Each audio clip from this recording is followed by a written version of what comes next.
عليك ديون، مهموم وحزين كده وتعبان، والله بالصلاة على النبي تفرج الهموم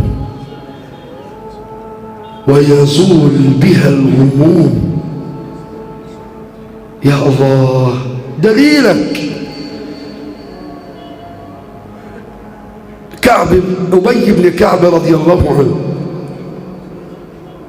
قال: يا رسول الله، ما تصلي على حبيبك، صلى عليك الله يا علم الهدى. يا رسول الله، كم أجعل لك من صلاتي؟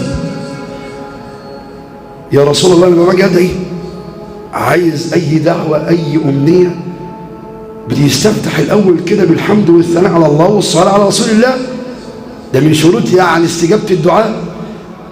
يا رسول الله، كم اجعل لك من صلاتي؟ فقال له الحبيب النبي: ماشي انت ومقدرتك. فيقول: يا رسول الله اي ابي، الربع. فقال له الحبيب النبي صلى الله عليه وسلم: ما شئت، وإن زدت فهو خير لك. لو انت زودت عن الربع يبقى ايه؟ خير لك، الخير هيعود على مين؟ عليك. قال: يا رسول الله، أجعل لك النصف. قال له الحبيب النبي: ما شئت، فإن زدت فهو خير لك.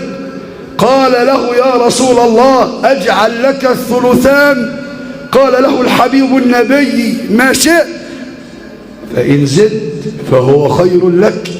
قال له أبي: إذن أجعل لك صلاتي كلها. ده أنا هخلي الدعاء كله إيه؟ صلاة عليك يا رسول الله. مثلا هتدعي ربع ساعة، هتدعي نصف ساعة بنية مثلا توسعة الرزق. هو قال له بقى: أنا هخلي كل دعائي صلاة عليك بنية الأمر اللي أنا طالبه. إذن أجعل لك صلاتي كلها. اسمع ماذا قال الحبيب النبي محمد. قال له: إذن تكفى همك ويغفر لك ذنبك، وفي بعض الروايات ويقضى دينك. تخيل بفضل الصلاة على النبي همومك تزول، كل ذنوبك تغفر، غفران للذنوب والسيئات. واحنا ما شاء الله يعني ذنوبنا كثير. يبقى عايز ربنا يكرمك ويفرج همك وينفس كربك